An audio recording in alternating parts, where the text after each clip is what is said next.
आप सभी को जय मसीह की। प्रभु आप सभी को बहुत आशीष दे। आपने इस वीडियो का पहला पार्ट देख लिया होगा जिसमें पत्नियों की कुछ गलतियों और कमियों के कारण, उनके कुछ ऐसे डिसीजनों के कारण, उनकी कुछ ऐसी गलतियों के कारण, चाहे छोटी हो चाहे बड़ी हो, जिसके कारण उनका घर परिवार टूटता था।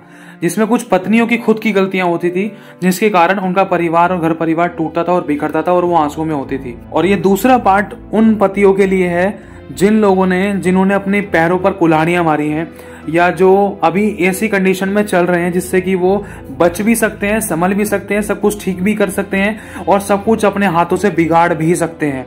क्योंकि ये जो परिस्थिति, ये जो बातें आपको बताई जाएंगी, ये कोई मुंह बोली बातें नहीं है। बहुत सारे अनुभव के साथ और बहुत सारी गवाहियों के साथ भी ये बातें मतलब आपके सामने आज रखी जाएंगी। आप समझ पाओगे इन बातों को, क्योंकि पति के कुछ ऐसे रूल्स और रेगुलेशन, ऐसी कंडीशन, ऐसी परिस्थितियां, सिचुएशंस जब पति के जीवन में आती है जिसमें पति गलत चुनाव करता है या गलत डिसीजन लेता है या अपनी जिम्मेदारी को अच्छे से नहीं निभाता है और या कुछ भी ऐसा काम करता है जो उसकी सीमा से बाहर होता है, जो उसको नहीं करना चाहिए। जब ऐसे काम करता है एक पति, तो इस पर उस पति पर, उसके परिवार पर, उसके घर परिवार पर, घराने पर क्या इफेक्ट पड़ता है और उससे उसकी जिंदगी खराब कैसे होने के चांसेस रहते हैं, अच्छा भला रिश्ता परिवारों को कैसे तोड़ देता है एक पति अपनी कुछ गलतियों के कारण, चाहे वो जाने में हो चाहे अनजाने में हो। तो ध्यान से समझना।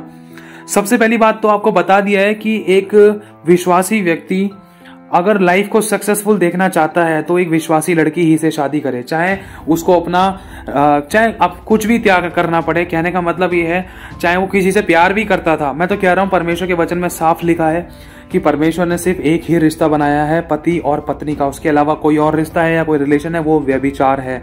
इस बात का ध्यान रखना। और दूसरी बात यह है, अगर कोई लड़का विश्वास में है तो वो विश्वासी ही लड़की को चुने। अगर वो अपनी लाइफ को आशीषित देखना चाहता है, अपनी मैरिड लाइफ को सक्सेसफुल देखना चाहता है, तो वो मसीही लड़की को चुने और प्रभु की इच्छा के अनुसार प्रभु की हुजूरी में शादी करे। अगर ऐसा नहीं करता तो अपने लिए श्रापों और पापों के लिए और बुराइयों के लिए और समस्याओं के, कमी घटी, बीमारी, परेशानी, मौत, एक्सीडेंट, झगड़ा, कलेश, वाद विवाद, आंसू, कोर्ट केस, तलाक, डिवोर्स, मतलब इन सब चीजों के लिए रास्ते खोल देता है इंसान अपनी ही कुछ गलतियों के कारण। तो बस इसीलिए कहना चाहता हूं, इस बात को ध्यान से सुनना। अब शुरू करते हैं, क्योंकि जो ये शादी होती है ये एक जिंदगी में एक ही बार होती है अगर इंसान इसको अच्छे से निभाए तो। अगर दोनों पति पत्नी आपस में पारदर्शी रिश्ता रखे तो ध्यान से समझना। पहली बात तो ये है, आप एक पति हो तो एक पति के अंदर क्या क्या क्वालिटी होनी चाहिए। सबसे पहला तो पति हर बात में दीन और नम्र होना चाहिए। वचन में लिखा है कि हे पतियों, अपनी अपनी पत्नी से अपनी देह के समान प्रेम करो। आज अगर पति मारता कूटता है प्रभु को जानने के बाद भी, तो वो अपनी देह के समान प्रेम नहीं कर रहा है। और वचन में लिखा है, जिस मनुष्य को आज हम देखते हैं, अगर हम उससे प्रेम नहीं करते तो जिस परमेश्वर को हम नहीं देखते तो उससे कैसे प्रेम करेंगे। मतलब हम झूठे हैं, हम झूठे मसीह हैं। इसमें तो साफ पता चल जाता है। प्रभु ने कहा, अगर तुम मुझसे प्रेम करते हो तो मेरी आज्ञाओं को मानोगे। मेरी आज्ञा यह है कि एक दूसरे से प्रेम करो, अपने समान अपने पड़ोसी से प्रेम करो। लेकिन यहाँ तो पड़ोसी से भी बढ़कर अपना रिलेशन की बात आ रही है, तो उसके लिए हमें कितना प्रेम करना है। वचन में लिखा है, जैसे पत्नी का सर पति है, वैसे ही मसीह कलीसिया का सर है। जैसे मसीह ने कलीसिया के लिए अपनी आप को दे दिया, अपनी देह को दे दिया, उसी तरीके से पति भी अपनी पत्नी से अपनी देह के समान प्रेम करें, यहाँ तक कि अपने को उसके लिए दे दे। और दूसरी बात यह है, आपको इन बातों में जांचना है कि क्या आपके अंदर ऐसी कमियां हैं। अगर आप आज अपने रिलेशन को बचाना चाहते हो, अगर आप सक्सेसफुल लाइफ चाहते हो, ब्लेसड लाइफ चाहते हो, आशीषित लाइफ चाहते हो, तो आज आप इन वचनों को सुनकर, इन बातों को सुनकर आज आप अगर अपना मन फिरा लोगे बुराई से, तो आप अपनी जिंदगी को भी बचाओगे और अपनी पत्नी की भी जिंदगी को बचाओगे, अपने परिवार की जिंदगी को बचाओगे और अपने बच्चों का फ्यूचर खराब होने से भी बचा लोगे। तो इन बातों को ध्यान से सुनना। सबसे पहली बात तो यह है कि एक पति को अपनी पत्नी से अपनी देह के समान प्रेम करना है। और प्रेम करने का मतलब यह है, देखो, प्रेम बलिदान को दर्शाता है। प्रेम कभी इच्छा नहीं रखता है। प्रेम कभी ये नहीं चाहता कि मुझे ये मिल जाए, मुझे वो मिल जाए। लेकिन प्रेम का नाम, ध्यान रखना, प्रेम का नाम देना है। जैसे यीशु ने हमारे लिए अपने आप को दे दिया, जैसे परमेश्वर ने जगत से ऐसा प्रेम रखा कि उसने अपने इकलौते पुत्र को दे दिया हमारे खातिर, हमारे पापों की खातिर। उसी तरीके से एक पति को अपनी पत्नी से अपनी देह के समान प्रेम करना है। और दूसरी बात यह है कि लिखा है कि पत्नी को पति की देह पर अधिकार है और उसी तरीके से पति को भी उसकी पत्नी पर, पत्नी की देह पर पूर्ण रूप से अधिकार है। तो पति अगर अपनी पत्नी से प्रेम रखता है तो वो भी अपनी देह पर अपनी पत्नी को अधिकार देगा। अब अधिकार करने का मतलब है, जैसे आपका फोन है, अब आपका अधिकार उस फोन पर है। अगर उस फोन को मैं चलाऊं तो आपको ये बात अच्छी नहीं लगेगी। तो इसी तरीके से अगर आप अपनी पत्नी से प्रेम रखते हो, अगर आप उनके साथ शादी या ब्याह करके लेकर आए हो और आपके बच्चे भी हैं, अगर आप कहीं और मुंह मार रहे हो, अगर आप किसी के साथ व्यभिचार कर रहे हो अपनी पत्नी के होते हुए, अगर आप किसी दूसरी तीसरी चौथी लड़की पांचवी के साथ किसी भी के साथ भी रिलेशन बना रहे हो या मन में किसी प्रकार के गलत और गंदे विचार लेकर आ रहे हो, तो इसका मतलब आप व्यभिचार कर रहे हो और बहुत खतरनाक पाप कर रहे हो, जो परमेश्वर की दृष्टि में बहुत बुरा पाप है, घृणित पाप है, बहुत गंदा पाप है, जिसके कारण परमेश्वर ने आग और गंधक के गोले गिराकर सदोम और अमोरा को नाश कर दिया था, जिसके कारण परमेश्वर शिमशोन के पास से चला गया था और उसकी आंखें फोड़ दी गई थी और वो तमाशा बन गया था।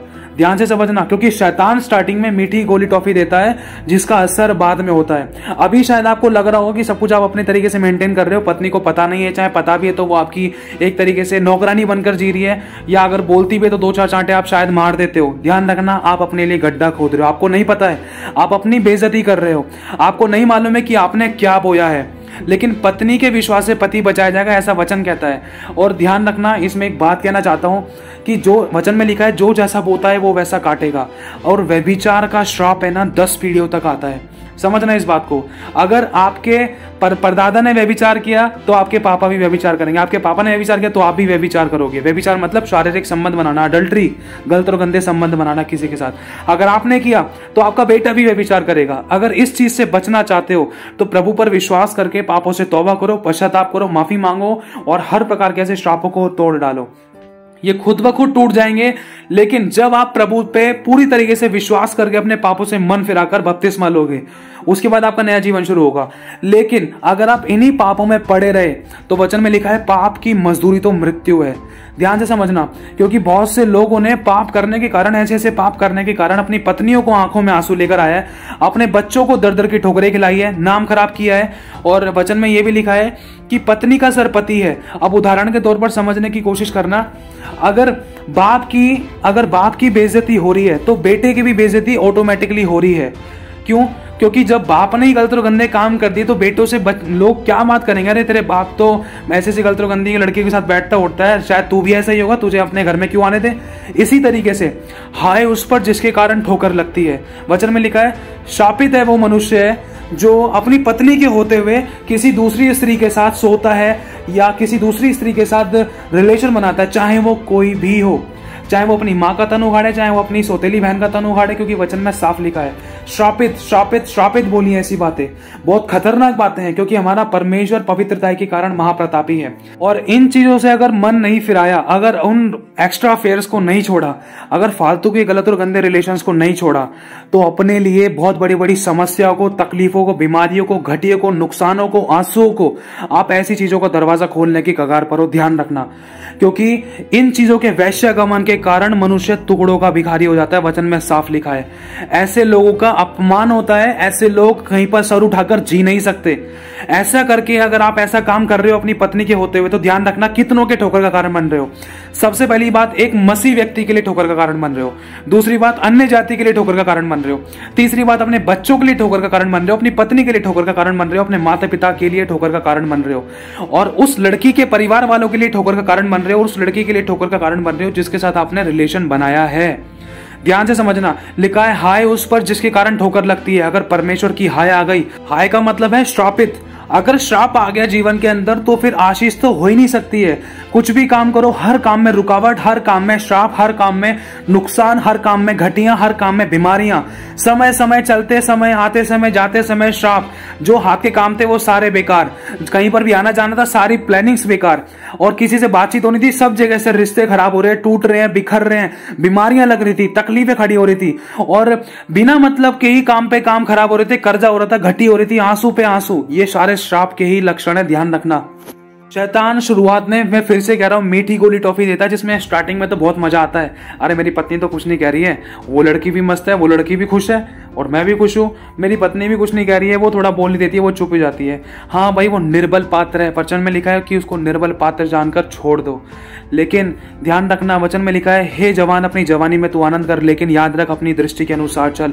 यहोवा तेरा न्याय करेगा, एक दिन यहोवा न्याय करेगा, और जब वो न्याय करता है ना, उस समय न्याय के समय किसी की घूस नहीं चलेगी, न्याय के समय किसी की सोना चांदी की कार नहीं चलेंगे, वो हाँ की हाँ, ना की ना। वचन में साफ लिखा है जो ठोकरों का कारण बने, जब यीशु यीशु आएगा अपने स्वर्गदूतों के साथ, तो स्वर्गदूतों को भेजेगा कि जो ठोकरों का कारण बने उनको उठाए और आग के कुंड में डाल दे, आग में डाल दे जहां पर रोना और दांतों का पीसना है।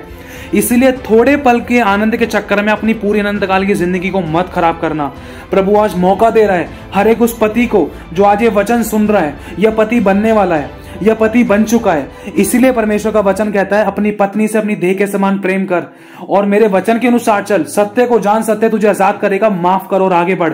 क्या गलतियां तुझ में नहीं है? अगर मैं चाहता तो तुझे नष्ट कर सकता था, लेकिन फिर भी मैं तुझे माफ करता हूं, तो तू भी अपनी पत्नी को क्षमा कर। वचन में लिखा है कि जैसा तू सोचता है वैसा तू है। अब सोचकर देखो मेरे भाई कि आप किस किस प्रकार की विचारों को, कैसी कैसी बातों को अपने मन में सोचते हैं। अगर कोई बहन भी सोच रही है, अगर कोई बहन भी इन बातों को सुन रही, तो ध्यान से समझना, जैसे हम सोचते हैं वैसे हम हैं। अगर मैं किसी के बारे में चुगली निंदा वाली बातें सोच रहा हूँ, किसी को लूटने की बातें सोच रहा हूँ, किसी के बारे में न्यूडी मतलब गंदी और नगन चित्र वाली बातें सोच रहा हूँ, या कोई गलत चलचित्र वाली बातें सोच रहा हूँ, या किसी के बारे में गलत रिलेशन बनाने के बारे में बातें सोच रहा हूँ, या किसी को फंसाने की कोशिश कर रहा हूँ, तो इसका मतलब मैं चोर, डाकू, व्यभिचारी, बेईमानी, मक्कार हूं। मैं आपको बता देता हूं फिर से, वचन में लिखा है लोभी, डींगमार, पियक्कड़, गाली देने वाले और गाली गलौज करने वाले, दोष लगाने वाले, बुराई करने वाले, वैश्यगमन करने वाले, पुरुषगामी, स्त्रीगामी मतलब जो पुरुष के साथ रिलेशन बनाते हैं, स्त्री के साथ रिलेशन बनाती है, और पशुगामी जो मनुष्य पशुओं के साथ रिलेशन बनाता है। ऐसे ऐसे काम करने वाले लोग स्वर्ग के राज्य के वारिस नहीं हो सकते। वचन में साफ लिखा है, क्योंकि शरीर पर मन लगाना तो मृत्यु है और संसार से प्रेम करना तो परमेश्वर से बैर करना है। अगर आज कोई पति अपनी पत्नी को छोड़कर किसी और मनुष्य से, किसी और लड़की के साथ रिलेशन बना रहा है, तो उसका मतलब वो संसार से प्रेम करने की कोशिश कर रहा है और परमेश्वर के वचन को तुच्छ जान रहा है। तो वचन ऑटोमेटिकली इसके अंदर टूट जाता है और आज्ञा ना मानने वालों के जीवन में शैतान काम करता है। और शैतान का काम क्या है? चोरी करना, नाश करना और घात करना। चोरी क्या करना? क्या चोरी चुराता है वो? क्या चोरी करता है वो? ध्यान से समझना, वो आनंद चुराता है, आशीष चुराता है, बरकत चुराता है, छुटकारा चुराता है, चंगाई चुराता है। आपकी जरूरत को पूरा होने से पहले ही उनको चुरा लेता है, आपके आनंद को चुरा लेता है, आपको आंसू में करता है। यही तो है शैतान का काम, नाश करना। नाश क्या करता है? आपकी खेती को, आपके कामों को, रोटी, कपड़ा, मकान, नौकरी, बिजनेस, खाना पीना, उठने बैठने, इन सब चीजों की जड़ों को वो नाश करने की कोशिश करता था। तो इसी तरीके से चोरी करना, नाश करना और घात करना। घात करना मतलब शैतान घात लगाए बैठा है। जैसे ही ये लड़का किसी लड़की के पास गलत रिलेशन बनाने के लिए जाए, अपनी पत्नी को छोड़कर जाए, तो वैसे इसके जीवन में श्राप आ जाए, बुराई आ जाए, या किसी भी प्रकार से मृत्यु के घाट तक पहुंचाए। ध्यान से समझना, ये सारी शैतान की चालें होती हैं कि मनुष्य के जीवन में मृत्यु आए, क्योंकि ये बहाने होते हैं। चाहे कोई बीमारी का बहाना हो, चाहे कोई एक्सीडेंट का बहाना हो, चाहे इंसान सोता का सोता रह जाए, ये सारे पाप के कारण मनुष्य के जीवन में बहाने हैं, बहाने। ध्यान रखना, इसमें कोई परमेश्वर को दोष नहीं लगा सकते कि प्रभु ये बीमारी क्यों लगी, ये घटी क्यों, ये समस्या क्यों, ये कर्जा क्यों हुआ, ये दुख क्यों हुआ, ये चोटें क्यों लगी, ये एक्सीडेंट क्यों हुआ प्रभु। लेकिन इसमें परमेश्वर पे दोष नहीं लगा सकते। वचन में क्या लिखा है? आज्ञा ना मानने वालों के जीवन में शैतान काम करता है। और दूसरी तरफ यह भी लिखा है कि जो परमेश्वर की आज्ञा का पालन करते हैं, जो परमेश्वर का भय मानते हैं, जो उससे डरते हैं, जो उसकी आज्ञा को फूक फूक कर कदम रखते हैं और जो अच्छे काम करते हैं, उसकी आत्मा की अगुवाई में चलते हैं, उनके चारों तरफ परमेश्वर के स्वर्गदूत छावनी किए रहते हैं। परमेश्वर पांव में पत्थर से भी ठेस नहीं लगने देगा। वचन में साफ लिखा है, जो उसका भय मानते हैं, उसकी आज्ञा का पालन करते हैं, उसकी उपस्थिति में रहते हैं, बुरी चाल में कभी जाते भी नहीं, गलत संगति में कभी जाते भी नहीं, ऐसे लोगों के लिए तो परमेश्वर ने बहुत बड़ी बड़ी आज्ञाएं दे रखी हैं।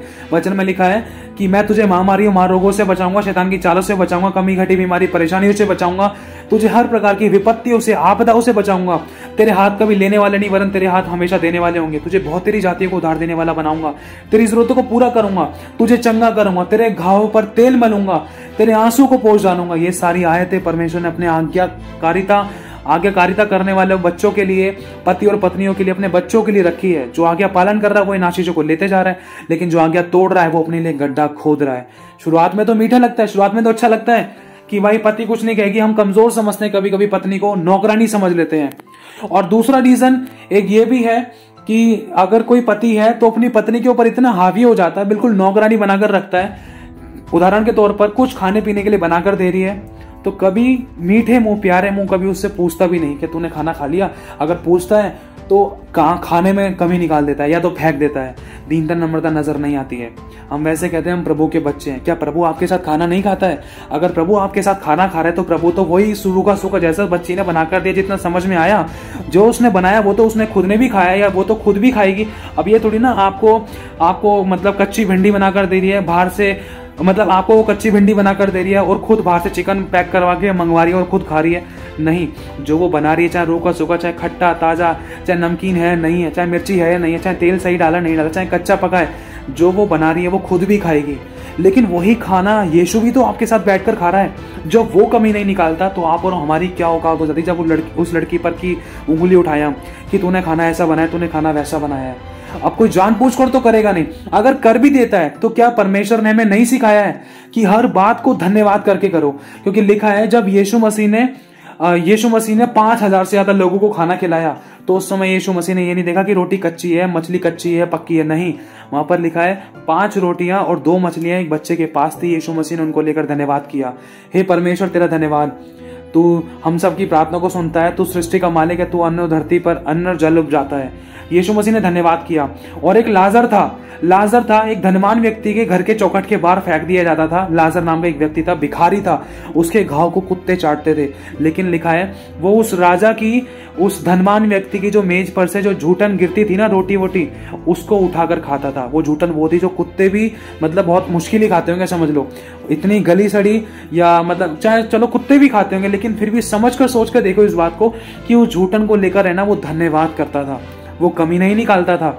अब उस भिखारी के लिए कोई 5 स्टार होटल में से तो खाना आ रहा नहीं होगा, लेकिन वो धनवान व्यक्ति उस बात में चाहे धन्यवाद करे या ना करे, लेकिन वो लाजर उस धनवान की झूठन खा खाकर परमेश्वर का धन्यवाद करता था।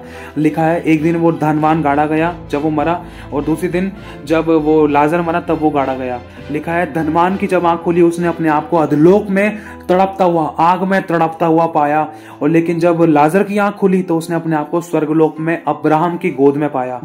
और उस समय लाजर ने अब उसको देखा, उसको धनवान व्यक्ति को अधोलोक में, और धनवान व्यक्ति ने देखा लाजर को अब्राहम की गोद में। तो धनवान व्यक्ति ने कहा, हे पिता अब्राहम, लाजर वहां पर क्या कर रहा है? लाजर को यहाँ पर नीचे भेज दे, क्योंकि मैं ज्वाला में तड़प रहा हूं, ये अपनी उंगली को पानी में डुबोकर मेरी जीभ को ठंडा करे।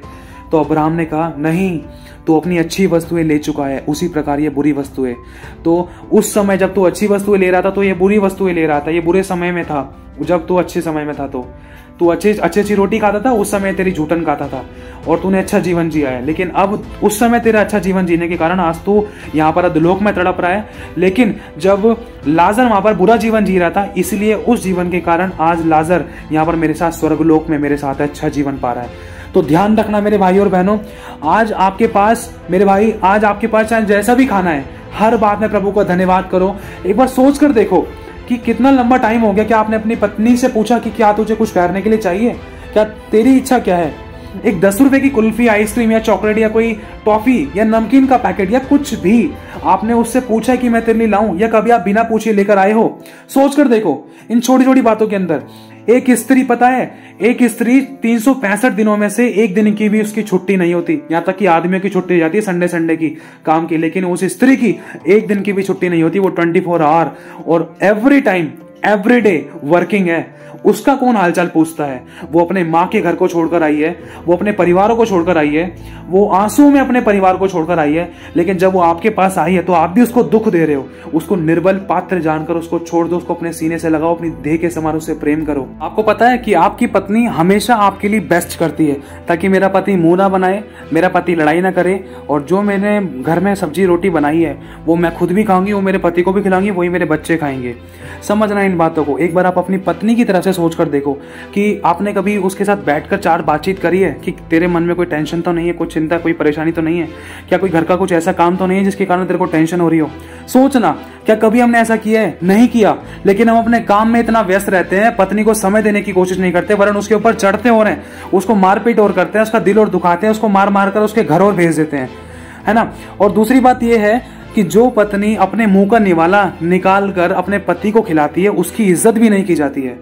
और वचन में साफ लिखा है कि अपनी पत्नी को अपनी देह के समान प्रेम करो। देह के समान प्रेम करने का मतलब यही है, जैसे आप अपनी देह से प्रेम करते हो ना, टाइम टू टाइम खिलाते हो पिलाते हो, इसका देख रेख करते हो, नहलाते हो धुलाते हो, उसी तरीके से आपको अपनी पत्नी से प्रेम करना है, उससे बातचीत करनी है, उसकी जरूरतों को पूरा करना है।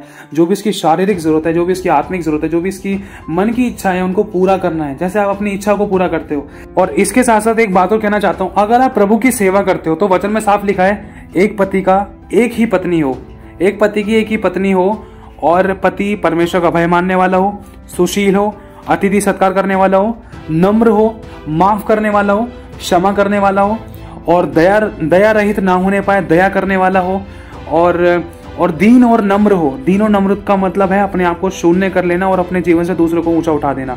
ये नहीं कि एक चाटा मार के किसी को सुला देना और गुस्सा कर देना, क्रोध कर लेना, भड़क देना, अपने आप को सही दिखाना, चाहे पत्नी सही है चाहे गलत है, कुछ भी पूछताछ ना करके सिर्फ मुंह बंद करके मार काटना शुरू कर देना, या अपने आप को बड़प्पन दिखाना, हाँ भाई मैं पति हूं तो मैं बड़ा हूं, मैं सब कुछ कर सकता हूं, अपने पैर की जूती समझ लेना पत्नी को। ये एक अच्छा सेवक नहीं है, ये एक अच्छा पति नहीं है। ध्यान रखना, हमें एक अच्छा पति और एक अच्छा सेवक बनना है। अगर हमें एक अच्छा पति बनना है ना, तो उसके लिए हमें अपनी देह के समान प्रेम भी करना है, माफ भी करना है, दया भी करनी है, अनुग्रह भी करना है। अगर आपकी पत्नी आपके सामने कुछ इच्छा रखती है तो आप में वो क्षमता होनी चाहिए उस इच्छा को पूरा करने के लिए। और अगर आपके बीच में अच्छी अंडरस्टैंडिंग है, अच्छी समझदारी है, तो आपकी पत्नी कभी आपकी इज्जत से, आपकी हैसियत से बढ़कर कोई क्षमता नहीं रखेगी। ध्यान से समझना, अगर आपकी पत्नी के साथ आप अपनी सारी बातों को शेयर करते हो, अगर आप सच्चे पति हो, अगर आप सच में अपनी पत्नी से प्यार करते हो ना, तो आप कुछ भी अपने जीवन में कुछ भी हाइड नहीं रखोगे। चाहे किसी लड़की की बात हो, चाहे पास्ट का कोई रिलेशन हो, चाहे घर में कुछ लाने ले जाने को लेकर हो, चाहे अपनी घर की सैलरी हो, चाहे जॉब का कोई भी काम हो, चाहे जॉब पे कितनी भी लड़कियां आपके साथ काम करती हो, चाहे जॉब पे आती जाती हो, चाहे किसी के साथ भी आप बातचीत करते हो। कहने का मतलब ये है, आपको बिल्कुल ट्रांसपेरेंट अपनी पत्नी के साथ रहना है। और दूसरी बात यह है, अगर आप सच्चे में अपने पत्नी से प्रेम करते हो तो आपको अपनी पत्नी के अंदर कोई कमी नहीं ढूंढनी है और ना ही उस पर शक करना है, क्योंकि हर चीज का इलाज है, शक का इलाज नहीं है। ध्यान रखना, अच्छे से अच्छे रिश्ते टूटे हैं शक के कारण। अगर आप एक सच्चे विश्वासी हो तो आपको तो डर सिर्फ परमेश्वर का होना चाहिए, आपको अपनी पत्नी का डर तो होना ही नहीं चाहिए। लिखा है कि परमेश्वर से डरो। अगर आप परमेश्वर से डरोगे तो आप अपनी पत्नी के लिए प्रार्थना भी करोगे, भय भी मानोगे। अगर खुद भय मानोगे तो अपनी पत्नी को भी सही राह पर चलाओगे। अगर आप खुद ही टल्ली होकर घूम रहे हो, अगर आप खुद ही लड़ाई दंगा कर रहे हो, अगर आप खुद ही बुराइयां कर रहे हो, गाली गलौज कर रहे हो, दोष लगा रहे हो, कमी निकाल रहे हो, अगर खुद ही आप व्यभिचार कर रहे हो, तो आप दूसरों को क्या बताओगे? अपने बच्चों को क्या सिखाओगे? आपका बच्चा अगर व्यभिचार करे, किसी लड़की के साथ सोए, तो क्या आपको अच्छा लगेगा?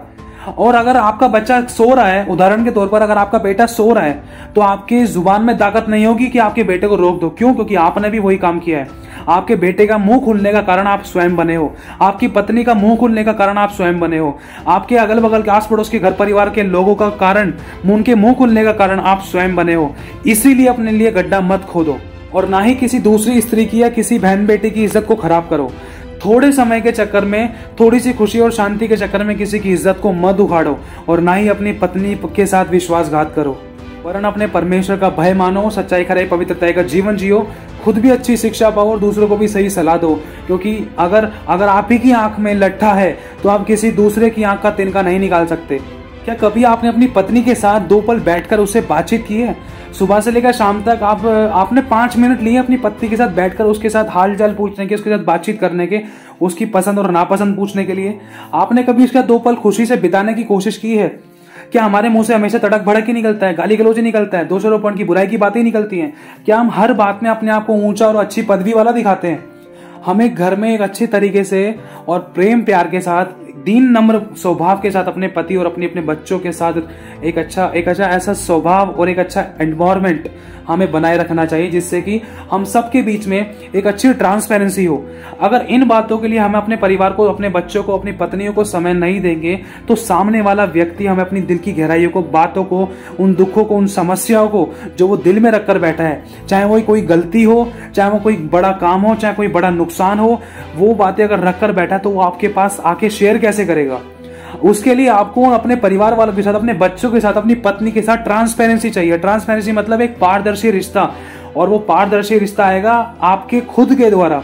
जब तक आप खुद अपने जीवन की कहानी को उसके सामने खोलकर नहीं रखोगे, जब तक आप अपनी पत्नी के साथ बिल्कुल ट्रांसपेरेंट नहीं रहोगे, जैसे अंदर हो वैसे बाहर नहीं बनोगे, तो आपकी पत्नी, आपके बच्चे आपके साथ कैसे पारदर्शी हो पाएंगे।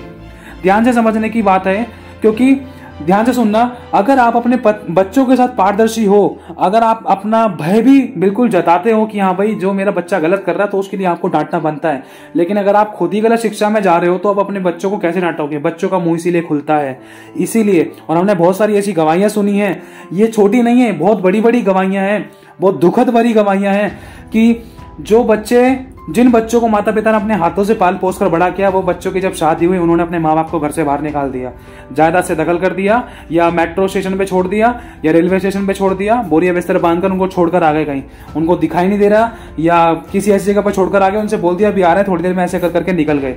क्या फायदा उस चीज का। हम उन माँ बाप की रक्षा और सेवा, उनकी देखभाल नहीं कर सके। क्यों? क्योंकि हमारे मन के अंदर प्रेम नहीं है। ध्यान रखना, इंसान जो बोता है वो काटता है। शुरुआत में तो लग रहा है कि हाँ भाई चलो इन चीजों से पीछा छूटा, मेरी पत्नी का रिश्ता खराब कर रहे थे। पत्नी का रिश्ता खराब कैसे होता है? जब आपके साथ आपकी पत्नी की ट्रांसपेरेंसी होगी ना, तो आपकी पत्नी भी आपको समझेगी और आप भी उसको समझोगे। मतलब अगर आप एक दूसरे को अच्छे से समझ जाओगे ना, तो कोई तीसरा आपके रिश्ते को खराब नहीं कर सकता, चाहे कोई कितना भी बड़ा बदमाश, चाहे कोई कितना भी बड़ा शत्रु आ जाए। क्यों? क्योंकि कितना भी कोई फूट डालने की कोशिश करे आपके बीच में, चाहे कोई कितना भी आपको लड़वाने की कोशिश करे, चाहे कितना भी आपको एक दूसरे के विरोध करवाए, चाहे कितना भी कोई आपके या तलाक कोर्ट केस करवाने की कोशिश करे, लेकिन अगर उस समय आपका रिश्ता एक दूसरे से बिल्कुल ट्रांसपेरेंट है, पारदर्शी है, मैं कह रहा हूं अगर खुद कोई मनुष्य भी आकर, आंखों देखी कोई सबूत भी आकर बंदा खड़ा हो जाए ना, तब भी आप उसकी भरोसा नहीं कर सकते। क्यों? क्योंकि आप एक दूसरे को बिल्कुल दिल से दिल तक जानते हो, एक एक सांस से सांस तक जानते हो, एक एक शुरुआत से लेकर अंत तक एक दूसरे को जानते हो और एक दूसरे पर शक नहीं कर सकते। लेकिन अगर आपने एक दूसरे के सामने अपने आप को कभी खोला ही नहीं है, अपनी गहरी बातों को प्रकट ही नहीं करा है, हमेशा कुछ ना कुछ छुपा के रखा है और छुपा कर करते हुए आए हो, तो अगर हल्का सा भी शक, चाहे वो झूठा ही हो, चाहे वो ऐसी नकली हो, चाहे वो मजाक की बातों में हो, ऐसे ऐसे शकों के कारण रिश्ते, अच्छे से अच्छे रिश्ते टूट जाते हैं। एक बार फिर से बताना चाहता हूं, एक पति पत्नी का रिश्ता मजबूत कैसे होता है? जब तक परमेश्वर पति पत्नी के बीच में नहीं होगा ना, तब तक वो रिश्ता मजबूत नहीं हो सकता। क्योंकि लिखा है जो डोरी 3 धागों से बंधी हुई है वो टूट नहीं सकती और उसे कोई अलग नहीं कर सकता, ऐसे कह सकते हैं, मतलब टूट नहीं सकती। अब उदाहरण के तौर पर जैसे आप एक डंडी ले लो, अब डंडी 1 फुट की डंडी है, अगर उसको तोड़ोगे तो वो एक टूट जाएगी, लेकिन जब वो टूटी हुई डंडी उसको जोड़ दोगे तो मतलब उसके साथ एक साथ चिपका दोगे, जब उसको तोड़ोगे तो थोड़ा तोड़ने में उसको और प्रेशर लगेगा। अगर वो दोबारा टूट गई तो 4 गुना हो जाएगी, अगर वो 4 गुना उसको तोड़ने की कोशिश करे तो शायद आप नहीं तोड़ पाओ, क्योंकि उसकी मजबूती उसकी संख्या है। ध्यान रखना, इसी तरीके से आप दोनों को जोड़ने के लिए ना प्रभु की उपस्थिति, पवित्र जन होना जरूरी है। पवित्र जन क्या है? वो परमेश्वर का आत्मा, परमेश्वर का आत्मा, पवित्रताई और परमेश्वर की उपस्थिति होना जरूरी है। और परमेश्वर की उपस्थिति में अगर आप दोनों चल रहे हो, पति और पत्नी, माफ कर रहे हो और आगे बढ़ रहे हो, परमेश्वर का डर मानते हुए चल रहे हो, अगर आप कुछ भी बातें बोल रहे हो, अगर वो परमेश्वर के भय के साथ होकर चल रही है, अगर आप कुछ भी काम कर रहे हो, चाहे आपकी पत्नी घर में है या नहीं है, चाहे आप घर के बाहर हो, चाहे आप जॉब कर रहे हो, चाहे बिजनेस पे हो, अगर आप बाहर भी परमेश्वर का डर मान रहे हो, तो आपके रिश्ते को किसी के बाप में भी दम नहीं है कि कोई तोड़ दे। मैं कह रहा हूँ शैतान भी खुद आ जाएगा ना, तब भी वो नहीं तोड़ पाएगा। क्यों? क्योंकि आपका रिश्ता परमेश्वर के साथ बहुत अच्छा बन रखा है और आपके मुंह से कभी बुराई की बात नहीं निकलती, आपके अंदर दीनता, नम्रता, माफ करने वाली भावनाएं हैं और आपने अपनी पत्नी को अपनी जिंदगी का सारा सच बता रखा है। तो दुनिया की कोई ताकत आपके और आपके पत्नी के बीच में कोई शक वाली गंदी आत्मा काम नहीं कर सकती, ना ही कोई आपके रिश्ते को तोड़ सकता। क्यों? क्योंकि आपने पहले से ही अपने आप को, आप दोनों पति पत्नी ने अपने आप को पहले से ही खोल के रख रखा है। अगर नहीं खोला है तो आज इस बात का ध्यान रखना, प्रार्थना करना पहले और अपनी छोटी छोटी बातों को शेयर करना शुरू करो। पत्नी के साथ समय बिताओ, माफ करो, उनके सर पर हाथ फिराओ, जो भी तुम कुछ खा रहे हो उसमें से पहला टुकड़ा उसको खिलाकर देखो, थैंक्सगिविंग करो। अगर वो कुछ बना रही है तो उसमें कमी मत निकालो। मैं कह रहा हूं आज चल, चाहे नाक बंद करके, चाहे आपको स्मेल आ रही थी, चाहे कोई टेस्ट नहीं आ रहा था, मैं कह रहा हूं आज निगल लो और उसको बोलो बहुत अच्छी बनाई है। लेकिन जब वो ये चीज अब पत्नी खाएगी ना, तो शायद उसकी आंखों में खुशी से आंसू आ जाएंगे, यार इसमें तो नमक नहीं था, लेकिन मेरे पति तो कह रहा था कितनी अच्छी बनाई है। उसकी आंखों में आंसू आ जाएंगे इस बात की कि मेरा पति आज चुप्पी लगाकर खा लिया और मेरे पति ने मुझसे कुछ गलत बोला भी नहीं, और ये तो मैं जानबूझकर भी नहीं कर रहा था, ये तो मैं गलती से भूल गई थी, लेकिन कोई बात नहीं, मेरे पति ने मुझे माफ भी किया और मेरे गाल पर चुम्मी भी करी और मेरे माथे को चुमा और मुझे माफ किया और ये भी बोला कि अच्छा सब्जी अच्छी लगी, मैंने खा ली और खुशी से खाई है। वो पत्नी भी सोचकर हैरान हो जाएगी कि मेरे पति के अंदर इतना बड़ा बदलाव कैसे आया। ये आपके हाथों में है। ध्यान से समझना। अगर उसी बिना नमक की सब्जी को अगर आप चाहते तो उसको आप फेंक के उसको 2-4 चांटे मार के भगा सकते थे उसको उसके मायके, या मार पिटाई करके नुकसान कर सकते थे, तोड़फोड़ कर सकते थे। लेकिन उसी सब्जी को अगर आप चुप लगाकर खा लोगे ना, तो पत्नी की आंखों में खुशी के आंसू होंगे और आपके बीच में प्रेम का ऐसा कटिबंध बन जाएगा जिसे कोई अलग नहीं कर सकता। समझना क्यों? क्योंकि एक ट्रांसपेरेंसी आ जाएगी। क्या गलती मनुष्य से नहीं होती है? क्या आपसे कभी कोई गलती नहीं हुई है? जहां आप काम करते हो आपके बॉस के वहां, क्या कभी आपसे गलती नहीं हुई थी? सोच कर देखो, जब बॉस आपको मौका देता है, जब आपको जॉब से नहीं निकालता, तो क्या आप अपनी पत्नी को मौका नहीं दे सकते? उसको माफ करो, उसको अपने सीने से लगाओ, उसके साथ समय बिताओ। और जब रिलेशन बनाने का समय है तो उससे बातचीत करो, उससे प्रेम करो, उसको समझो। और ये नहीं कि आपकी पत्नी आपके साथ रिलेशन बनाना चाहती है और लेकिन आप दूसरी जगह मुंह मार रहे हो, तो इससे पत्नी के मन में शैतान की कोई गंदी योजना सफल ना होने पाए। क्यों? क्योंकि ये शैतान इसी तरीके से शक का कीड़ा डालता है कि मेरा पति कहीं किसी और के साथ रिलेशन तो नहीं बना रहा, ये मेरे साथ रिलेशन क्यों नहीं बनाता। 100 मुंह 100 बातें, बहुत सारे शक के कीड़े होते थे। समझने की कोशिश करना, लेकिन ये आपके हाथों में है उन कीड़ों को काम करने देना है, या शक के कीड़े हमेशा हमेशा के लिए आपकी और आपकी पत्नी की जिंदगी से हमेशा हमेशा के लिए दूर रहे। यह आपके हाथ में है। ध्यान रखना, आपको अपनी पत्नी के दिल में जो जगह हल्की सी खाली थी उस जगह को आपको खुद ही भरना है। जब तक आप उस जगह को अपने प्रेम से, अपनी दया, अपने अनुग्रह से, अपनी माफी से और अपनी क्षमा से, अपने गिफ्टों से अगर आप उस जगह को नहीं भरोगे अपनी पत्नी के दिल को, तो उस जगह पे अगर किसी शैतान ने कब्जा कर लिया ना, तो आपके परिवार को तोड़ने से कोई नहीं रोक सकता। ध्यान रखना, इसीलिए मैं कहना चाहता हूं। और वो जगह अगर हल्की सी भी खाली है, चाहे वो आज रोती है, चाहे कितनी भी परेशान है, मैं कह रहा हूं आज उससे पूछो, उससे बातचीत करो और अपने पति की, अपने घर का भेद कभी किसी को, तीसरे व्यक्ति को मत दो। ध्यान रखना। और ना ही अपनी पत्नी की चुगली अपनी मां से करो, ना ही अपनी पत्नी की चुगली अपनी जेठानी से, अपनी बहनों से करो। कभी किसी की बुराई को मत उछालो, ना ही कभी किसी के अंदर बुराई को ढूंढो। अगर बुराई ढूंढनी होती तो आज तक हम है ना जीवित नहीं होते। आज हमारे अंदर कितनी बुराई है, वचन में लिखा है हम में से एक भी धर्मी नहीं है धरती पर, एक भी पवित्र नहीं है। अगर परमेश्वर चाहता तो हमें कब का नाश कर चुका होता, कब का मार चुका होता, लेकिन फिर भी 100 में से 1%, 0.1% वो अच्छाई को देखता है हमारे अंदर की, और उसी को पकड़कर हमसे प्यार करता है। वो हमारे 99% बुराइयों को देखकर हमसे प्यार नहीं करता है। इसी तरीके से जैसे परमेश्वर ने आपसे प्रेम किया है ना, उसी तरीके से आप भी अपनी पत्नी से प्रेम करो। अपनी पत्नी की बुराइयों कमियों को मत ढूंढो, जो अच्छाई है उसका धन्यवाद करके उसको सीने से लगाओ, उसको प्यार करो। जैसे ही आप अच्छाई को पकड़ोगे तो धीरे धीरे करके बुराइयां खत्म होती जाएगी, क्योंकि ये मेरी जिंदगी का अनुभव है। इसलिए मैं आपको बताना चाहता हूँ कि आपका रिश्ता खराब ना होने पाए, ना ही टूटने पाए, क्योंकि हमारा खुदावन रोता है इन बातों को लेकर। क्योंकि लिखा है कि आज्ञा ना मानने वालों के जीवन में शैतान काम करता है, और ये भी लिखा है कि परमेश्वर का ज्ञान ना होने से उसकी प्रजा नाश हो रही थी और बंधवाई में जा रही थी। बंधवाई मतलब बंधन में, दुखों के, समस्याओं के, कलेशों के, घटी के, बीमारियों के, परेशानियों के, कोर्ट के, तलाकों के, ये प्रकार के बंधन होते थे, जिसमें शादी होने के बाद भी ऐसा लगता है कि शादी नहीं है। एक तरीके से बोझ वाला जीवन, एक मन में ऐसा आता है कि मैंने शादी क्यों कर ली। इसीलिए कभी आपकी पत्नी के मन में ऐसा विचार ना आने पाए, और ना ही आपके मन में विचार आए। जो भी बातें हैं, सब ऐसी गलत बातों को खत्म करो। आज अपनी पत्नी के साथ रिलेशन बनाओ, बातचीत करो, प्रेम से बात करो, उनकी दिल की समस्या को पूछो, उनकी गहरी बातों को पूछो। शायद वो आपसे कुछ ऐसी बातों को लेकर बैठी है, शायद उन्होंने आपसे शेयर नहीं करी है, डर के मारे, या पैसों को लेकर, या कुछ ना कुछ सिचुएशन कंडीशन को लेकर। ध्यान रखना, आपको माफ करना है और उनकी दिल की बातों को जानना है। और अगर आपको कुछ समस्या, मुसीबत दिखाई देती है तो दोनों पति पत्नी एक मन एक हाथ में होकर प्रार्थना करो उस बात के लिए। आपको कोई ऐसा मूवमेंट लगता है कि हाँ भाई लड़ाई हो सकती है, अगर आपकी पत्नी बोल रही है तो आप चुप्पी लगा लो। अगर जहां पर आपने चुप्पी लगा ली तो ध्यान रखना, शैतान को मौका देने से आप बच गए, नुकसान होने से आप बच गए, किसी की जान जाने से आप बच गए, बहुत बड़ी समस्या उत्पन्न होने से आप और आपके परिवार वाले बच गए। ध्यान रखना, क्योंकि लिखा है जो जीव को वश में रखता है वो अपने प्राणों की रक्षा करता है। लिखा है जीव के वश में तो जीवन और मृत्यु दोनों है, जो इसे काम में लाना जानता वही इसका फल भोगेगा। इसीलिए वचन में लिखा है कि जैसा तू बोलेगा वैसा हो जाएगा। इसीलिए अगर आपको लगता है आपकी पत्नी में कोई कमियां हैं, कोई गलतियां हैं, कोई बुराइयां हैं, तो उनको अपने मुंह से मत बोलो, वरन उनके विपरीत में अच्छे शब्द बोलना शुरू करो। चाहे आपकी पत्नी को खाना बनाना नहीं आता था, बोलना शुरू करो, प्रभु मेरी पत्नी अच्छा खाना बनाती है, मैं धन्यवाद करता हूँ। भविष्यवाणी करना शुरू करो, यीशु के नाम से तू अच्छा खाना बनाएगी। अगर किसी भी बात को लेकर आपको अपनी पत्नी में कोई कमी दिखाई देती तो अलग से उस बात के लिए प्रार्थना करो। मैं कह रहा हूँ 2 से 3-4 दिन के अंदर, एक हफ्ते के अंदर अगर आप दिल से प्रार्थना कर रहे हो, जो मनुष्य नहीं बदल सकता ना सालों साल में, वो काम परमेश्वर चुटकियों में कर सकता है। लेकिन आप अपनी समस्याओं को परमेश्वर के हाथ में सौंप कर तो देखो, आप अपने आप को परमेश्वर के हाथ में सौंप कर तो देखो। लिखा है वो बुद्धिमानों को उनकी चतुराई में फंसा देता है। इसलिए आपको अपना बुद्धि और दिमाग नहीं लगाना है किसी को बदलने में। हम मनुष्य किसी को नहीं बदल सकते, वरन स्वयं खुद परमेश्वर अपने लोगों को बदल सकता है और हर एक जन को बदल सकता है। वो दूसरों को बदल सकता है, वो सबको बदल सकता है। वो खुद नहीं बदलता वरन दूसरों को बदलने की सामर्थ्य रखता है। और सोच कर देखो कितना लंबा समय हो गया आपने अपनी पत्नी के साथ अच्छे से समय नहीं बिताया, अच्छे से बात नहीं करी, अच्छे से अकेले बैठे नहीं, या अकेले बैठे भी हो तो एक का मुंह उस तरफ एक का मुंह उस तरफ, दूसरे काम में व्यस्त हो, खाना पीना अच्छे से नहीं खा रहे, बस पत्नी को एक नौकरानी की तरह खाना लाकर रख देती, खाना खा के अपना फोन में लग जाते हैं या अपने काम में बिजी हो जाते हैं या जॉब पर चले जाते हैं। पत्नी को एक रखैल की तरह या नौकरानी की तरह हमने घर में छोड़ रखा है। हमें ऐसा नहीं करना है। समझने की कोशिश करना, हमें पत्नी को अपने पैर की जूती नहीं बनाना है।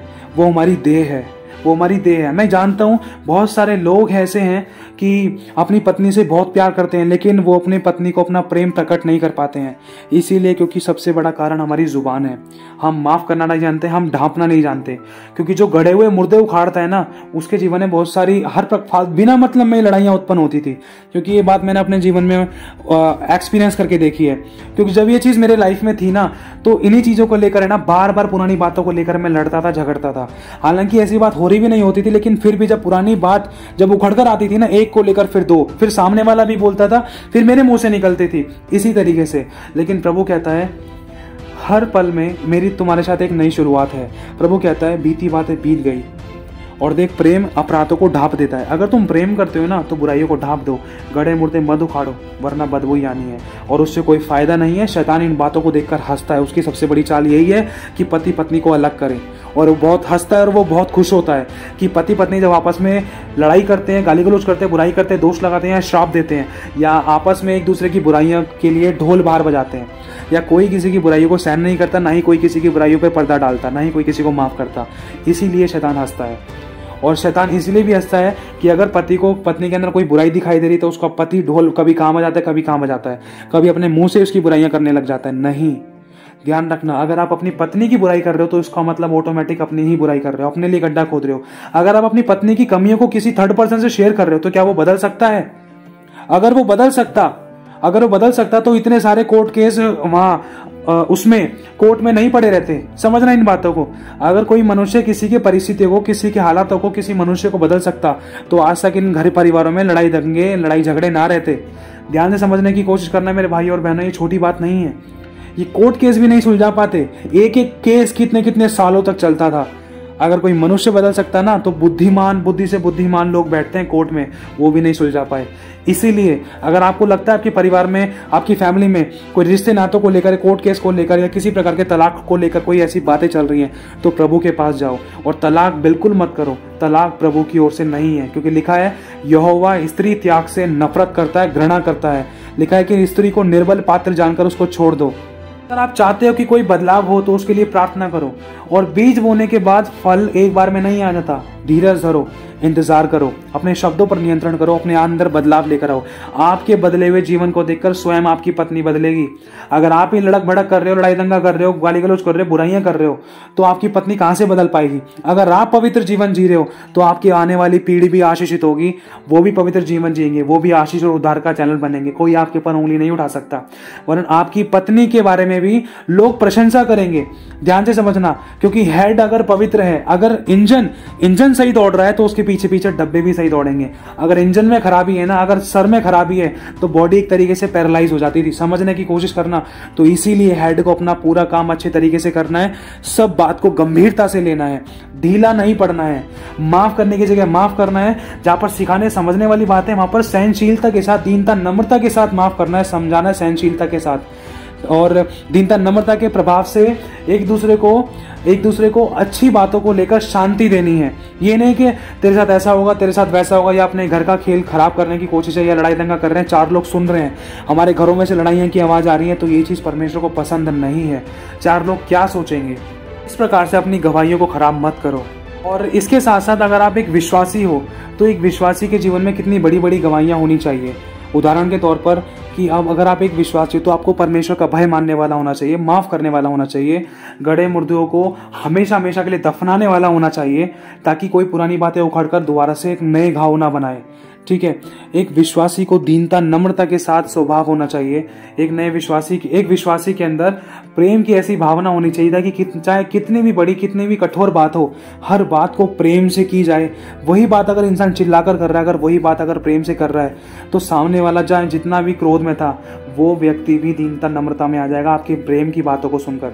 लेकिन अगर आप ही लड़क भड़क के गुस्से में हर बात को कर रहे हो, तो सामने वाला तो बंदा टेंशन में होगा ही, और उसके मन में आपके लिए भी विपरीत बातें आ जाएंगी। जिससे कि लिखा है कि पहले जाकर अपने भाई से मेल मिलाप कर, तब मैं तेरी भेंट को स्वीकार करूंगा। भेंट क्या है? हमारी प्रार्थना। और हमारी प्रार्थनाओं को जब भी सुनेगा जब हम अपने शत्रु से प्रेम करेंगे, अपने सताने वालों के लिए प्रार्थना करेंगे, और अपने लोगों को, चाहे पड़ोसी हो, चाहे भाई हो, चाहे कोई भी हो, अपने फैमिली मेंबर्स को, हर एक व्यक्ति से मेल मिलाप का एक अच्छा संबंध रखेंगे और माफ़ करेंगे और दया करेंगे और उनके अपराधों को भूल जाएंगे, जब भी वो हमारी प्रार्थना को सुनेगा। क्योंकि वो साफ कहता है, पहले जाकर अपने भाई से झटपट मेल मिलाप कर ले, तब आकर अपनी भेंट को चढ़ाना, तब आकर मुझसे प्रार्थना करना, तब मैं तेरी प्रार्थना को सुनकर उत्तर दूंगा। तो यही तरीका है मेरे भाई और बहनों। अगर आप चाहते हो कि आपके जीवन में परमेश्वर काम करे और आप एक आशीष का कारण बनो, उद्धार का चैनल बनो, तो आपको अपनी जुबान पर लगाम लगाना होगा। आपको हर बात में अपनी पत्नी से प्रेम करना होगा और अपने पत्नी के जीवन में एक अच्छी ट्रांसपेरेंसी रखनी होगी। अगर आपको लगता है कि आप पति पत्नी के बीच में कोई ऐसी बात है, तो वो बात कोई इसी तीसरे तक ना जाने पाए। आप दीनता नम्रता के साथ माफ करके, दीन और नम्र होकर एक दूसरे के आगे झुककर उस बात के लिए प्रार्थना करो। अगर प्रार्थना करोगे तो हल निकलेगा। अगर उस बात का ढोल किसी और के आगे बजाओगे तो समस्या और बिगड़ जाएगी। ध्यान रखना, अगर आपस में खुद लड़ोगे भिड़ोगे तो समस्या और बिगड़ जाएगी। इसका कोई फायदा नहीं है। वो समस्या कोर्ट केस तक भी जा सकती थी। इसीलिए कहना चाहता हूं, क्योंकि एक यही तरीका है मसीह व्यक्ति के जीवन में कि परमेश्वर का भय मानते हुए, अपने शब्दों की चौकसी करते हुए, दीनता नम्रता के साथ हर बात के लिए एक अच्छे से प्रार्थना करो। कितनी भी बड़ी समस्या थी, लिखा है कि जब पति और पत्नी एक मन एक आत्मा होते हैं ना, तो उनकी प्रार्थनाओं के उत्तर जल्दी मिलते हैं। अगर वो एक मन एक आत्मा नहीं है तो उनकी प्रार्थनाओं के उत्तर मिलने में बहुत समय लग जाता है। समझने की कोशिश करना। इसीलिए कोई भी दो जन पृथ्वी पर एक मन एक आत्मा होकर पिता से जो मांगेंगे तो पिता स्वर्ग से पूरा कर देगा। ये वचन में साफ लिखा है। तो आप ये इसमें चार पांच प्रकार की शर्तें हैं, सारी शर्तें पूरी हो जाती हैं, क्योंकि पति पत्नी ये दो जन तैयार हैं। और दूसरा, पृथ्वी पर ये भी शर्त पूरी है। अब एक मन एक आत्मा होना आपका जरूरी है। जैसे एक मन एक आत्मा होकर आप प्रार्थना करोगे तो परमेश्वर अपनी वो आखिरी वाली शर्त भी पूरी कर देगा, ताकि वो आपकी सुनकर आपको उत्तर दे। तो वचन में ये भी लिखा है कि पुरुष ना तो किसी प्रकार का कोई कोर्ट केस करे। कोर्ट केस का मतलब होता है कि किसी भी प्रकार का कोई मुकदमे बिल्कुल ना करे। वचन में लिखा है मुकदमे से हाथ हटाना तो पुरुष की महिमा ठहरती है। तो परमेश्वर ने साफ मना कर दिया कि कोई मुकदमा नहीं चलाना। हर प्रकार के कोर्ट केस, हर प्रकार के तलाक, हर प्रकार के कोर्ट केसेस से आपको अपना हाथ हटाना है और वरन खत्म कर देना है हर प्रकार के कोर्ट केसेस को, और वरन दीनता नम्रता के साथ माफ करना है और प्रार्थना करनी है। एक नई शुरुआत करनी है, एक शेड्यूल बनाना है कि रोजाना बातचीत करो अपनी पत्नी से और अच्छे से मेल मिलाप रखो, अच्छे से एक दूसरे को समय भी दो। चाहे मैं कह रहा हूँ आधा घंटा भी एक दूसरे को रोजाना दोगे, सुबह दो या शाम को दो या दोपहर में दो, बातचीत करने के लिए, ताकि आपके अंदर का मैल भी निकलता जाए। धीरे धीरे बातचीत करते करते आपके बीच में एक अच्छा ट्रांसपेरेंसी, एक प्यारा सा पवित्र रिश्ता आ जाए, ताकि आप कुछ भी बात करने में हिचकिचाओ ना, और ताकि आप कहीं दूसरी जगह मुंह ना मारो, ताकि आपसे कोई ऐसी गलतियां ना होने पाए जिससे कि कोर्ट केस हो, जिससे कि लड़ाई हो, जिससे कि शैतान काम करे, जिससे कि परिवार टूटे। ध्यान रखना, क्योंकि जितना आप अच्छे से बात करोगे, क्योंकि कम्युनिकेशन गैप के कारण ही मनुष्य के जीवन में, मन में और शब्दों के द्वारा ऐसी ऐसी बातें होती थी, क्योंकि शैतान मन में डालता है, देख वो तेरे से बात नहीं कर रहा, देख उसका रिलेशन कहीं और बन गया, देख वो तेरे साथ सो नहीं रहा है, देख वो तुझसे बात नहीं कर रहा है, देख उसने तेरे जीवन में कितनी कमी निकाल दी, देख उसने खाने में कमी निकाल दी, देख वो अपनी माँ को कितना पैसा दे रहा है, पता नहीं तुझसे झूठ तो नहीं बोल रहा है, देख वो कमाई तो इतनी करता है लेकिन तुझे कहीं झूठ तो नहीं बोल रहा है। समझने की कोशिश करना। इसीलिए बहुत सारी बातों को लेकर, एक नहीं बहुत सारी बातों को लेकर अगर आप अपना रिश्ता बनाना चाहते हो, अगर आप अपने रिश्ते को मजबूत करना चाहते हो, अगर आप चाहते हो कि आप दूसरे परिवार, दूसरे और जोड़ों के लिए आशीष और उद्धार का चैनल बनो, तो उसके लिए आपको परमेश्वर के वचन को अपने बीच में रखना होगा और आपके बीच में एक अच्छी ट्रांसपेरेंसी, मतलब एक पारदर्शी रिश्ता बनाना होगा, माफ करके आगे बढ़ना होगा। चाहे भले ही आपने पहले कितने भी रिलेशन बनाए थे, चाहे किसी के साथ दूसरे रिश्ते बनाए थे, तो प्लीज उन सब बातों को छोड़ दो। एक नई शुरुआत करो अपनी पत्नी के साथ, अपनी गलती को मानो, माफ करो और आगे बढ़ो, और एक नया बनकर उनको दिखाओ भी। अगर आप खुद बदलोगे ना, तभी आपके परिवार में बदलाव आएगा, क्योंकि एक अंधा दूसरे अंधे को मार्ग नहीं दिखा सकता। और जो कुछ भी काम करो, शुरुआत करने से पहले हर बात में पहले प्रार्थना जरूर करना, पहला स्थान प्रभु को देना। तो जो काम होने में आपका समय लगता था या लड़ाई होने के चांसेस थे, वो काम, वो बुराइयां, वो शैतान के काम बिल्कुल नहीं होंगे, क्योंकि प्रभु की आत्मा में सब कुछ कंट्रोल होगा। ध्यान रखना। तो मेरे भाई और बहनों, इन बातों का ध्यान रखना, इसलिए माफ करो और आगे बढ़ो। अपनी पत्नी से अपनी देह के समान प्रेम करो और अपनी पत्नी के होते हुए किसी दूसरी लड़की के पास ताक झाक करने की भी कोशिश मत करना, क्योंकि लिखा है जो पराई स्त्री के पास जाएगा वो दंड से ना बचेगा, वरन जो उसको छुएगा वो दंड से ना बचेगा। और लिखा है अगर मैंने किसी स्त्री के बारे में गलत सोच भी लिया तो पाप कर दिया, व्यभिचार कर दिया।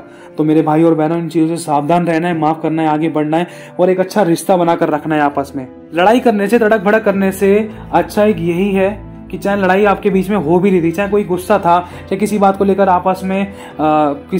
आपस में आप लड़ाई झगड़ा कर रहे थे या वार्तालाप हो रहे थे या बहुत सारी बातें उखड़ उखड़ कर आ रही थी, तो कोशिश करना कि आप ही झुक जाओ। आप दूसरे के झुकने का इंतजार मत करना, आप अपनी जुबान पर लगाम लगाओ, उस समय थोड़ी देर झुक जाओ, चुप्पी लगाओ और सुन लो। सुनने के बाद फिर आराम से बोलो, जैसे सामने वाला शांत हो जाए ना, या आपकी पत्नी शांत हो जाए या आपका पति शांत हो जाए, तो जैसे ही शांत हो जाते हैं उसी समय बोलो सॉरी, चलो प्रार्थना करते हैं। मैं कह रहा हूं एक बार नहीं तो मैं कह रहा हूं 10 बार बोलना पड़े तब भी बोलना, क्योंकि शैतान अपना जोर लगाने की कोशिश में रहेगा, इस बात का ध्यान रखना।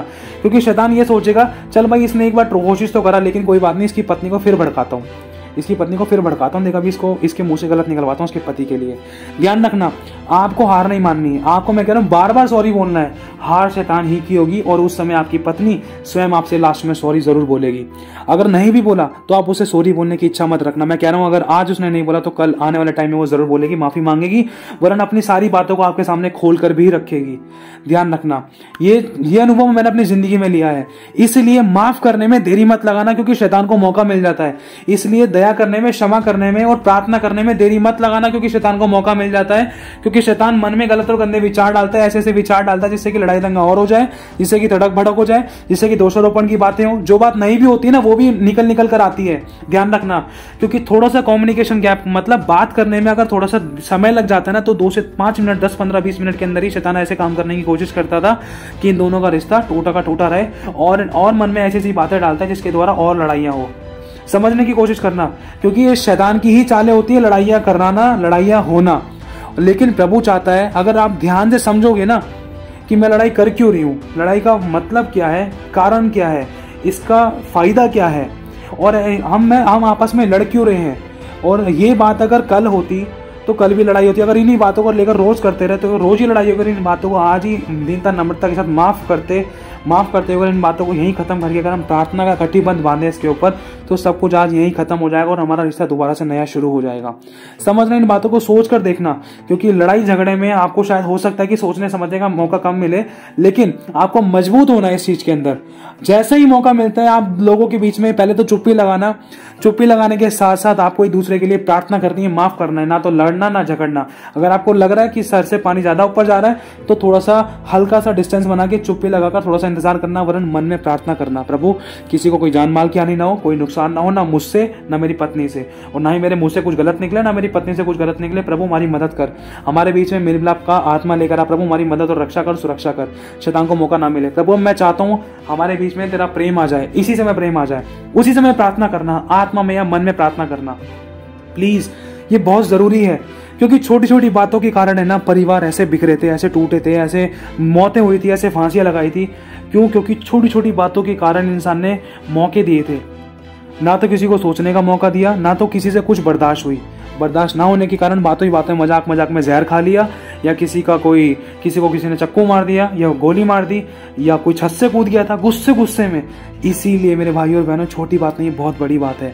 अगर आप उस समय दीन और नम्र होकर, दीनता से बिल्कुल शांत होकर उन बातों को खत्म करने की कोशिश करोगे, अगर आप खुद झुक जाओगे, चाहे आप सही भी हो, क्योंकि यीशु भी हमारा सही था, उसने अपने आप को बड़ा नहीं दिखाया, हाँ भाई मैं सही हूं, तुमने मुझे भाला क्यों मारा, तुमने मुझे कोड़े क्यों मारे, तुमने मेरे सर पे कांटों का ताज पहना, ऐसे मैंने क्या किया था मुझे बताओ। नहीं, यीशु ने अपने आप को सच्चे न्याय के हाथों में सौंपा। लिखा है कि उसने गाली के बदले गाली नहीं दी, उसने चांटे के बदले चांटा नहीं किया, उसने थप्पड़ के बदले थप्पड़ नहीं किया। ध्यान रखना, उसके मुंह पर थूका गया, उसकी दाढ़ी नोची गई और उसकी गाल पे चांटे मारे गए, और उसकी पीठ पर और उसके बहुत सारे कोड़े मारे गए, उसके हाथ पैरों में कीले ठुकवा दी, लेकिन उसके मुंह से एक ही बात निकली, कि हे पिता इन्हें क्षमा कर। तो इसीलिए अगर आपके अंदर ये गुण है माफ करने का, तो ही आप ऊंचे उठ पाओगे, क्योंकि लिखा है जो अपने आप को छोटा करेगा वो बड़ा किया जाएगा, और जो अपने आप को बड़ा करेगा, जो अपने आप को बड़ा मानेगा, वो छोटा किया जाएगा। इसीलिए मेरे भाई और बहनों, किसी के साथ कुछ गलत ना हो, क्योंकि हर बात में हमारे परमेश्वर को दुख होता है और वो ये नहीं चाहता। बस वो इतना चाहता कि मेरे बच्चे जो पति और पत्नी है वो आपस में ऐसे मेल मिलाप से रहे, दीनता नम्रता के साथ, प्रेम की भावना से रहे, ताकि शैतान उनके जीवन में काम ना कर पाए, शैतान को मौका ही ना मिले। इतने ट्रांसपेरेंट हो जाए, पहले से ही अपने आप को इतना मजबूत और पवित्र बना ले कि शैतान इनको छू ही ना पाए। ध्यान रखना मेरे भाई और बहनों। तो इसीलिए परमेश्वर चाहता है कि आप मजबूत हो जाओ, प्रभु के जैसे गुणों को अपने अंदर लेकर आओ। चाहे स्टार्टिंग में आपको थोड़ा डिफिकल्ट लग रहा था, लेकिन जीत आप ही की होगी। ध्यान रखना, यही एक तरीका है घर को बनाए रखने का, क्योंकि घर बुद्धि से बनता है। बुद्धि मतलब परमेश्वर का डर मानना। डर मानने का मतलब क्या है? परमेश्वर की आज्ञा के अनुसार चलना। आज्ञा क्या है? कि झूठ ना बोलना, चोरी ना करना, दोष ना लगाना, बुराई ना करना, व्यभिचार ना करना, गाली गलौज ना करना, वरन माफ करना और दया करना, क्षमा करना, प्रेम करना, अपराधों को ढांप देना और गड़े मर्दे को ना उखाड़ना। ये सारी परमेश्वर की आज्ञाएं हैं। और एक आखिरी बात और कहना चाहता हूँ। सबसे पहली बात, अगर किसी को किसी बात का बुरा लगा तो उसके लिए क्षमा चाहते हैं, क्योंकि बहुत सारी जिंदगी के अनुभव है। चाहे गोली थोड़ी कड़वी है, लेकिन असर इसका अच्छा ही होगा। लेकिन जो शैतान काम करता है ना, शुरुआत में तो बहुत मीठी देता है गोली, लेकिन उसके बाद में उसका असर होता है ना, आंसू, दुख, समस्याएं और कलेश, कलेश और कलेश। ध्यान रखना। इसीलिए हम में से कोई भी परफेक्ट नहीं है। अगर हम गिर भी गए तो माफ़ी मांगकर नई शुरुआत करनी है। मैं कह रहा हूँ फिर से गिर गए, फिर से माफ़ी मांगकर नई शुरुआत करनी है, लेकिन बार बार ऐसा नहीं करना है। लिखा है जो अपने अपराधों को छिपा रखता है उसका काम सफल नहीं होता, वरन जो उनको मान लेता और छोड़ भी देता है उस पर दया की जाएगी।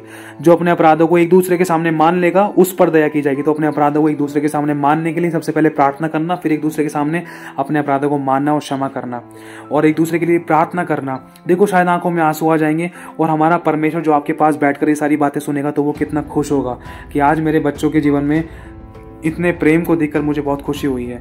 आज मेरे बच्चों को इतने प्रेम और दीनता नम्रता में, इस प्रार्थना के भाव में देखकर इतना अच्छा लगा है, क्योंकि इन्होंने एक दूसरे को माफ़ किया है और एक दूसरे से अपनी दिल की बातों को शेयर किया है। अपने गुप्त पापों को इन्होंने आपस में एक दूसरे के सामने मानकर और उनको छोड़ने के लिए बातें की हैं। तो प्रभु आपके लिए क्यों काम नहीं करेगा? तो बस मेरे भाई और बहनों, इन बातों का ध्यान रखना। प्रभु चाहता है आप पवित्र जीवन जियो और अपनी पत्नी से अपनी देह के समान प्रेम करो, माफ करो और आगे बढ़ो, क्षमा कर दो और उसी को अपना पत्नी मानकर, एक अपना लाइफ पार्टनर मानकर उसी के साथ जिंदगी जियो। और उसी की प्रार्थनाओं के द्वारा आप उठाए जाओगे, उसी की प्रार्थनाओं के द्वारा आप बचाए जाओगे, उसी की प्रार्थनाओं के द्वारा आप नरक से बचोगे। क्योंकि वचन में लिखा है कि हे नारी, तू नहीं जानती कि तू अपने पति का उद्धार करा लेगी। पत्नी के विश्वास से पति बचाया जाएगा। अगर आप बचना चाहते हो तो ध्यान रखना, अपनी पत्नी से अपनी देह के समान प्रेम करना, उसके मन में से आपके प्रति विश्वास कभी हटने ना पाए। तो प्रभु आपको आशीष दे। आप सभी को जय मसीह की।